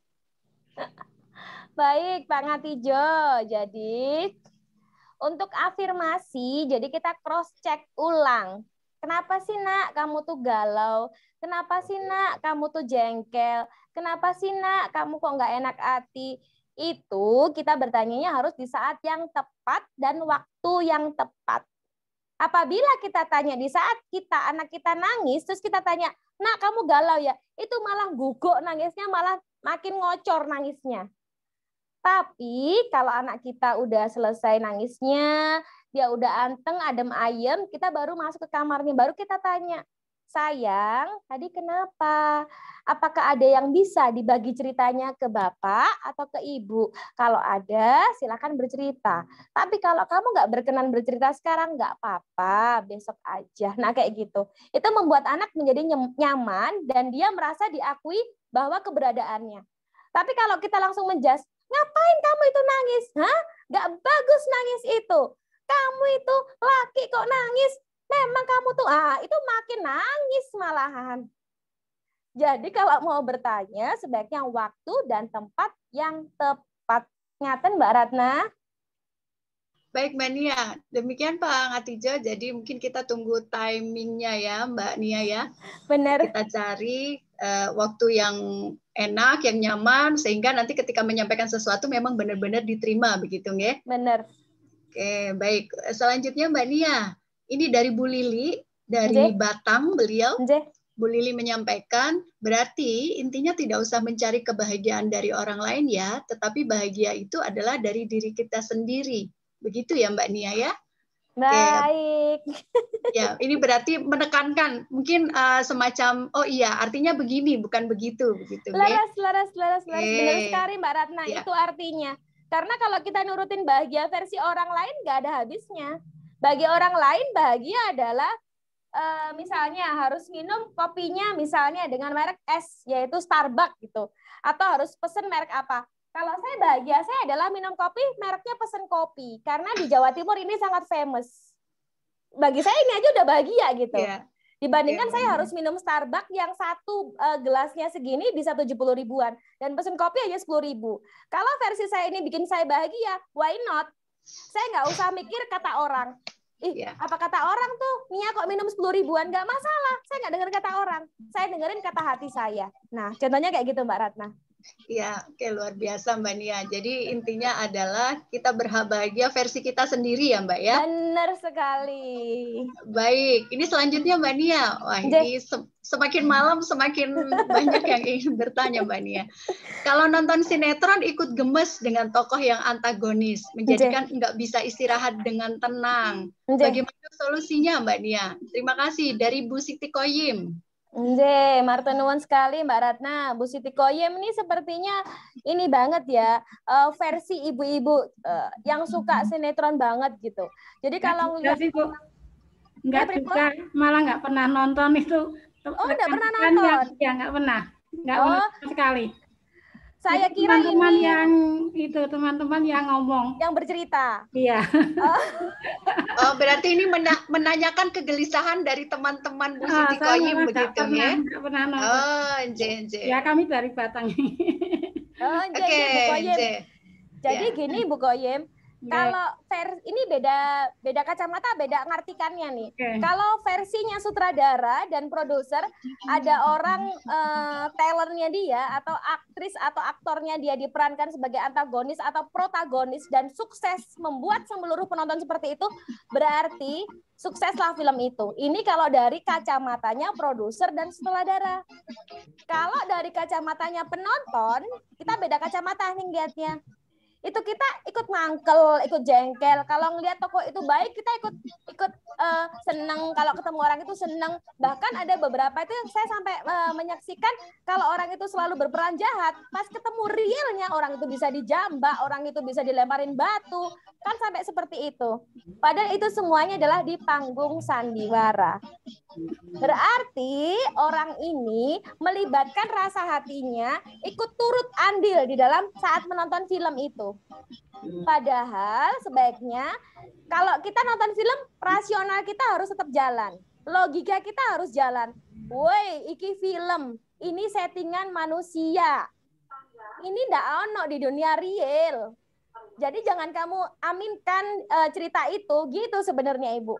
Nah, temannya panjenengan selalu melibatkan perasaan aja tanpa logika jalan. Jadi ikutan mewek, ikutan nangis, ikutan jengkel, karena rasionalnya nggak jalan, Bu. Gitu, Bu Koyim. Makanya saya nggak sukanya seperti itu. Nanti ke bawah, maka saya nggak pernah nonton sinetron. Laras. Nggak enak. Kalau ketinggalan satu episode, saya nggak enak. Laras. Nah, saya ini termasuk orang yang suka istilahnya membuat pada saat saya ngisi, saya selalu berpesan pada ibu-ibu sebaiknya jangan lihat salah satu stasiun film yang ada I-nya itu, belakangnya R. Karena itu isinya itu ya cerita hidup, hikayat hidup. Kalau misalkan tidak baik dengan tetangga, mati nanti dikerumun tikus atau apa, itu nggak bagus gitu loh. Karena semakin kita mengilhami itu, meyakini itu, dan merasuki ke dalam tubuh kita, itu semakin nggak suka gitu loh. istilahnya saya itu kalau memakai kata-kata tuh digoblok-gobloki karo sutradaranya kok ya gelem gitu. Iya. Karena kita kalau apalagi perempuan itu kalau udah ngeliat sinetron tuh mainnya perasaan. Ya Allah kasihannya, ya Allah mesakne, ya Allah nek aku nang sebelah tak tulungane gitu. Padahal itu kan jauh di sana itu cuma settingan. Malah mau jadi sutradara sendiri. Benar. Ini jadi aja besok ini ya, besok ini ya. Nah, kalau semuanya pada pengen jadi sutradara yang nonton siapa ya, Bu ya? Iya. Ini kan masih ikatan hati. Ikatan cinta. Oh, ikatan cinta itu siapa nggak tahu judulnya karena nggak pernah nonton ya. Jadi ngaten nggih Bu Siti nggih. Nggih, sami-sami Bu. Sami. Assalamualaikum. Waalaikumsalam warahmatullahi wabarakatuh. Baik, terima kasih Bu Siti Qoyim. Tadi pertanyaannya mungkin menyampaikan keresahan dari ibu-ibu yang lain ya Bu ya. Betul. Ya, oke. Terima kasih Mbak Nia atas jawabannya. Saya lihat kolom chat dulu. Barangkali masih ada pertanyaan. Oke, ini dari Pak Isnawan. Kuncinya agar bahagia hidup harus berani dablek ya Mbak Ria. Mbak Nia, Mbak Nia Paramita. Ini apa namanya narasumber kita ini Mbak Nia nggih Bapak Pak Isnawan. Dan kemudian dijawab oleh Bu Ria, whatever ya Mbak Nia. Oke ya. Apapun kata orang, dunia kita begitu ya. Laras. Ya. Kemudian ini dari Pak Ngatijo, suka sinetron berarti dibohongi atau diapusi ya, seperti yang tadi Mbak Nia sampaikan bahwa itu hanya settingan begitu ya. Jadi dunia artis nih suka memang semua serba di setting supaya menaikkan rating tujuannya ya Mbak ya. Benar. Biar bonusnya para pemain ini naik. Iya. Oke. Baik, ini masih ada pertanyaan, apakah masih bisa kita sampaikan Pak Pur?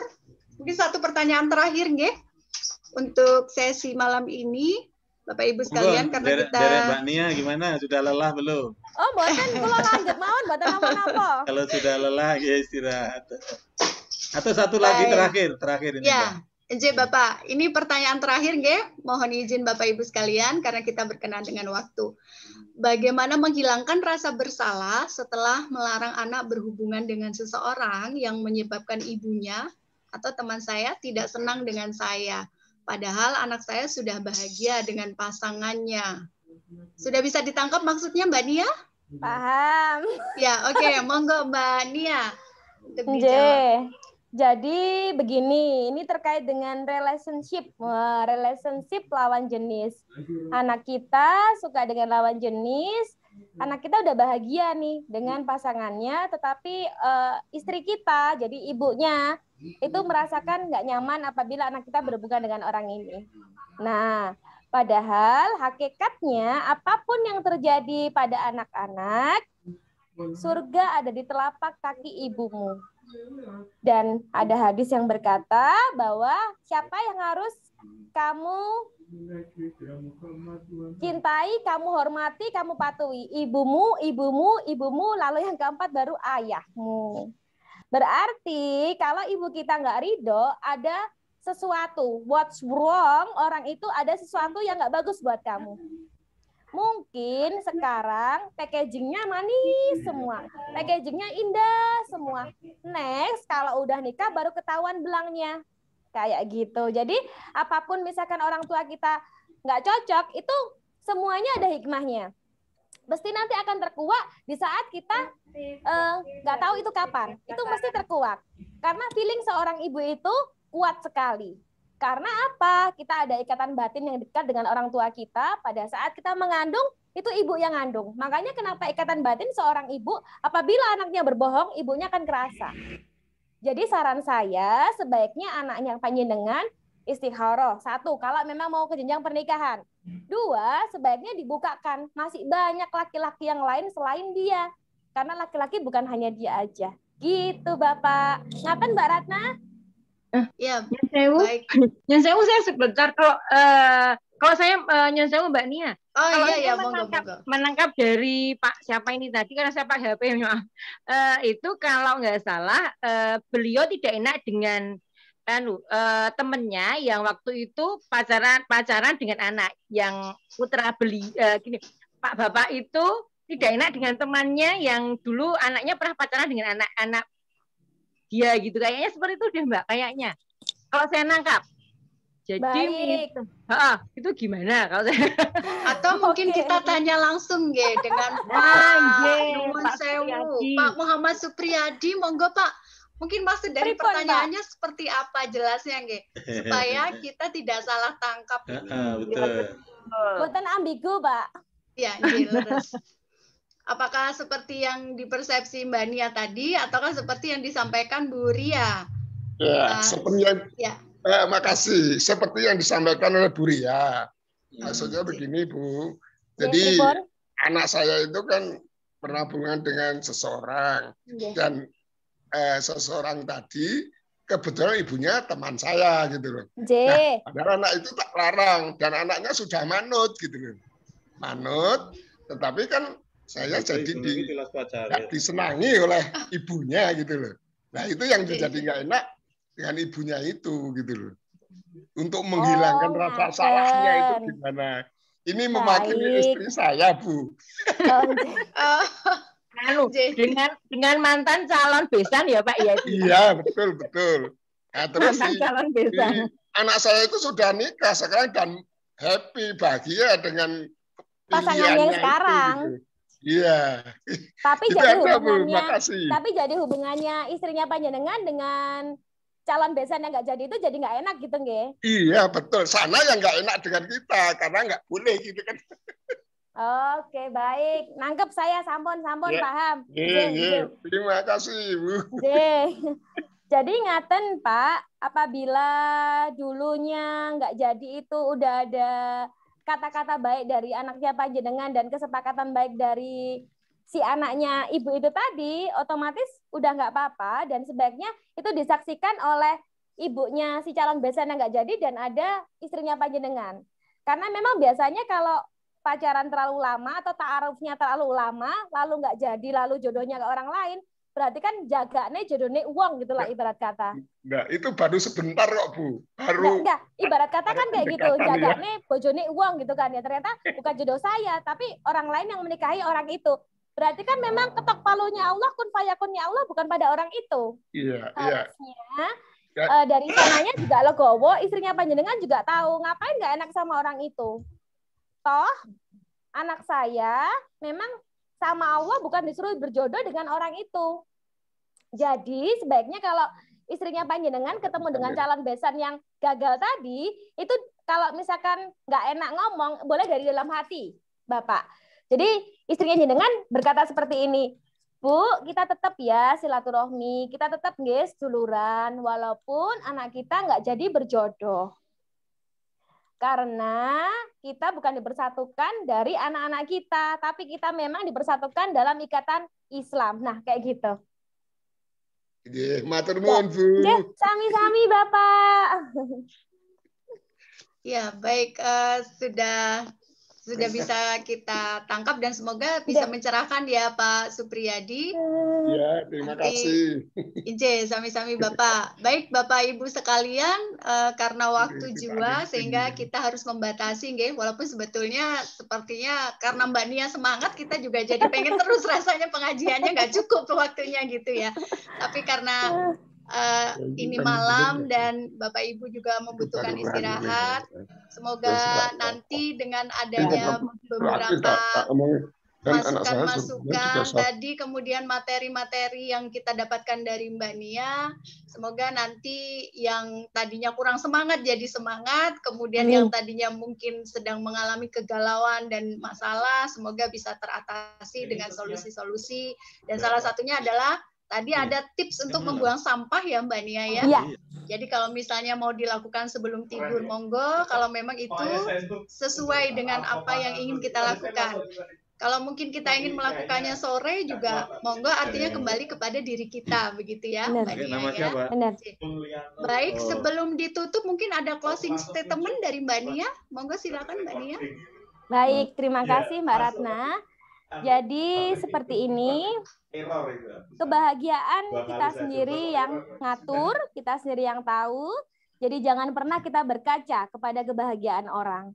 Karena kalau kita selalu berkaca kepada kebahagiaan ke orang, itu membuat hati kita semakin sempit dan rasa bersyukur kita akan semakin hilang. Begitu Mbak Ratna? Ya, baik Mbak Nia, luar biasa sekali. Jadi intinya adalah ketika kita ingin melihat kebahagiaan itu, maka jangan mengukur dari kebahagiaannya orang lain. Karena ukuran sepatu kita tidak sama, ukuran kacamata kita yang kita pakai minusnya juga tidak sama. Kalau saya minus 3, saya nggak mungkin pakai misalnya kacamatanya Mbak Nia minus 7. Maka nggak akan cocok di saya. Artinya kebahagiaan kita juga tidak bisa melihat, oh Mbak Nia tuh pengen seperti itu, saya pengen seperti itu. Mungkin kalau kita mendapatkan yang seperti itu, seperti Mbak Nia, justru tidak membuat kita bahagia gitu ya Mbak. Karena semua sudah ada ukurannya masing-masing. Baik, terima kasih sekali Mbak Nia sekali lagi untuk malam yang luar biasa. Insya Allah malam ini menjadi berkah untuk kita semua, menjadi pribadi yang lebih baik. Terima kasih juga kepada Bapak Ibu sekalian yang sudah bergabung di acara malam ini. Semoga Bapak Ibu sekalian senantiasa dalam kondisi sehat.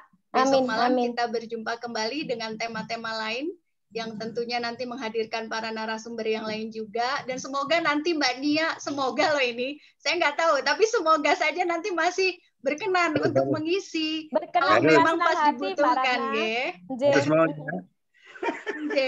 walaupun kita berharap untuk kasusnya semakin menurun dan santri-santrinya sudah tidak ada lagi ya Pak. Tapi kalau melihat kondisi kok rasanya masih akan ada beberapa edisi begitu nggih, Pak Pur dan Pak Isnawan. Jadi ini saya tembak sekalian aja Mbak Nia nanti. Semoga kapan lagi kerso untuk masih dengan senang hati Mbak Ratna, matur nuwun kesempatan dan kepercayaan kepada saya. Ya, baik, Bapak Ibu sekalian, kita tutup acara malam ini. Semoga nanti segala sesuatunya bisa menjadi lebih baik tadi. Dan saya menggantikan De Irwan ini jadinya, karena De Irwan terkendala sinyal dari saya dan sekaligus pengelola pesantren COVID, mewakili Pak Pur dan semuanya. Mohon maaf jika dalam memfasilitasi acara malam ini ada kekurangan, dan semoga nanti menjadi satu amal jariah ya bagi Mbak Nia. Karena yang bisa kita berikan ucapan 3M Mbak Nia ini. Yang bisa kita haturkan adalah makasih, makasih, dan makasih Mbak Nia. Sami-sami, salam sulipun. Jadi semoga 3M ini tadi bukan artinya bukan seberapa banyak materi, tetapi seberapa banyak berkahnya. Semakin berkah insya Allah semakin bisa membawa kita bahagia gitu ya. Amin, Mbak amin, Nia, Allahumma amin. Boleh minta sesi foto Mbak Ratna? Oh begitu. Yang minta tolong dinyalakan kameranya. Ini yang menggunakan laptop, tapi Pak Pur, apakah Pak Pur berkenan mengambilkan foto Bapak? Oh ya, aduh. Motonya gimana ya? Motonya gimana? Karena saya juga pakai HP ini Mbak Nia. Oh gitu. Enggak, saya juga pas pakai HP nih Mbak. Oh, saya nggak tahu juga pakai laptop. Pakai screenshot ya? Enggak, pakai screenshot leres. Screenshot yang mana sih? Belum pernah ya. Kalau saya motonya pakai pakai HP. Ya, Mbak Ria. Pakai HP saya. Oh, iya pakai HP. Tulisannya 6 log ini. Oke. Berarti ya kita foto pakai HP aja. Berarti Mbak Nia. Bentar ya. Enggak, di laptop pakai di foto. Betul.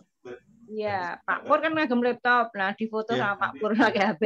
Nah, di foto pakai HP nggih. Sebentar. Baca apa-apa Bapak. Ya, sakit ngaten. Tak ambil HP dulu. Nggih, sebentar tak ambil HP dulu sebentar. Iya, Bapak. Mulut HP ke counter. Mbak Ratna, niki wong sepuh dikerjain Mbak Ratna.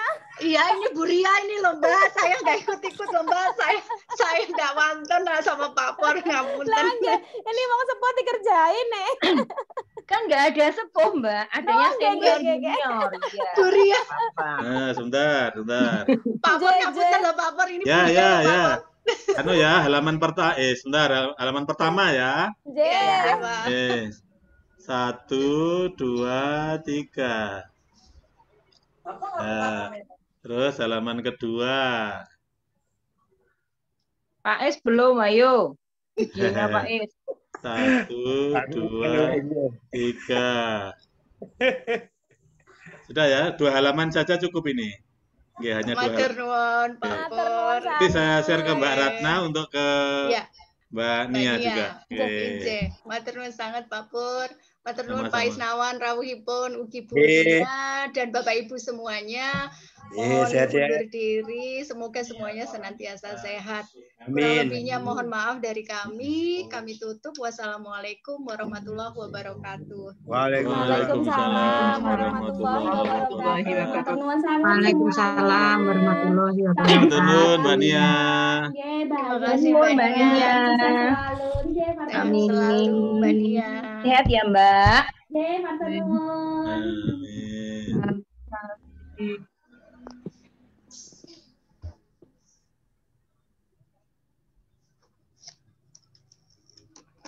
Maaf Mbak Pur, Mbak Nita telat tadi. Oh, nggih. Enggak apa-apa, Bu Ria, mboten menapa. Goes, Bu. Kalau Bu. Ada rapat sama tim UMY mau ada pelatihan. Oh, nggih. Relawan bencana. Mengkader relawan bencana, Pak Pur. Oke, nggih Wasim. Ya. Nggih. Nggih, Bu. LLHPB. Ya, LHPB kerjasama dengan Pengmas UMY. Oh ya, nggih, bagus. Yang kedokteran gitu itu. Pengabdian masyarakat nggih Bu, nggih berarti nggih. Ya, nggih. Oh, nggih. Berarti menawi di psikologi menika psychological first aid nggih Pak Pur nggih. Iya, ya. PFA. Iya, BFA, benar. PFA menika. Iya. Unisa nggih purun dijawel-jawel Bu. Oh, saya yang Unisa yang belum pernah loh. Ada Bu Fat, ada Mbak Pipit yang belum pernah kerja sama. Tapi sponsor iya sih. Ya, makanya Mbak Bile betakan psikologinya siap Bu, insya Allah. Oke, dengan senang hati. Bu ya, matur nuwun. Ngaten nyun pamit. Nyun pamit. Bu Ria, dari Anda sugeng istirahat, Bu Ria. Ini kok banyak yang belum live juga ya Mbak ya. Saya jadi ikutan nggak live ini. Saya nggak jadi live loh Mbak. Saya tuh nggak jadi live karena Mbak Nia komen. Loh itu Mbak Nia itu suaranya aja udah bikin semangat kita loh. Bu Ria aja nggak jadi live karena dengar suaranya Mbak Nia loh. Sabur. Dalam. Wonten rapat MCCC ya? Benjang Pak. Besok siang. Oh, benjang ya, nggih. Nggih, besok siang Bapak. Jam 13. Wonten Yum nggih. Nggih, yum Pak, jam 13. Nggih, matur nuwun.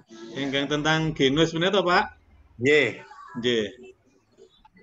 Nggih, matur nuwun, nyuwun pamit min. Oh, nggih, Bapak, sugeng dalu, sugeng istirahat, Pak. Istirahat, Bapak. Ikut-ikutan Pak Lik. Assalamualaikum. Waalaikumsalam warahmatullahi wabarakatuh. Sepertinya banyak juga dari Kulon Progo ya Mbak ya? Ada nggih beberapa Mbak menika. Nanje, saya kok berasa mudik ini jadinya. Kangen Jogja ini. Wah, lagunya Kla ini berarti. Wah ya, lagunya Katon ini jadinya. Iya, nggih. Ya sekali-sekali diperlukan mudik. Kemarin sebetulnya mau mudik saya Pak Pur tanggal pinten nggih wingi nggih tanggal yang pas kita janjian itu nggak jadi ya Mbak Nia ya. Gangsal kok ternyata Mama mirengaken berita terus mboten wantun kok anu ya kok tengtol kok gini-gini wis nggak jadi. Terus niki rencana kula tanggal 12 Pak Pur. Bulan Maret ini. Nggih, leres tanggal merah nggih Mbak Nia tanggal merah. Pas Isra Mi'raj. Iya. Semoga aja jadi. 11 menikah dan 12-nya cuti bersama menawi mboten kelentu Pak Pur. Oh, gitu. Berarti Kamis, Jumat, Sabtu. Lah menikah kadosipun rame menikah libur panjang. Libur panjang leres. Nanti nek misalkan ini tak mampir-mampir ke Pak Pur nggih Pak Pur. Nah, betul. Betul, mampir. Kabar-kabar Mbaknya. Nggih, mengke tak kula nyuwun nomoripun panjenengan dugi Mbak Ratna ngaten nggih. Nggih, nanti saya bagi, mohon izin nanti Pak Pur dalam bagi ke Mbak Nia. Mengke kula Mbak Pri, Mbak Bile kula tak silaturahmi mriko ben memperpanjang usia ngaten nggih. Amin ya. Berkabar mangke Mbak Nia, siapa tahu cocok wedalipun. Soalnya memang keluarga besaripun dugi Ibu asli mriko. Oh, iya. Pakualaman niku Pak Pur. Pakualaman, wah, darah biru. Oh, merah kula. jilbab kula saya biru niki, oh, iya. Mbak Nia. Enje. Niki jilbab kula ngeblur Mbak, wonten abu-abu wonten ungu niki. Lha niku background-e biru lho Mbak Nia. Niki love Muhammadiyah niki Mbak. Nje. Cuca Mbak Nia. Lah niki kok dereng padha live to. Lah niki wong Mbak Nia pokoknya menginspirasi nek. Lah nggih. Suaranya Mbak Nia aja udah semangat ini. Lah nggih, suaranya menggelegar dunia niki nggih. Nggih pun nek ngaten Mbak Ratna, Pak Pur, kula ngaturaken matur sembah nuwun sanget. Sami-sami Mbak Nia. Kepercayaan dan kesempatanipun sampun kaping kalih, semoga mboten bosen nggih. Saya yang matur nuwun sanget. Nggih, Pak matur nuwun saya tak izin live rumiyin. Nggih, monggo Mbak Nia, matur nuwun sangat sugeng istirahat Mbak Nia. Nggih, matur nuwun monggo. Assalamualaikum sugeng dalu. Waalaikumsalam warahmatullahi wabarakatuh. Nderekaken Mbak Nia. Sugeng istirahat. Nggih, matur nuwun sangat sugeng istirahat nggih. Monggo, nggih. Monggo ditutup mawon Mbak Ratna. Nggih, Bapak Ibu sekalian, mohon izin saya tutup ya. Insyaallah besok malam kita ketemu lagi. Sehat-sehat nggih Pak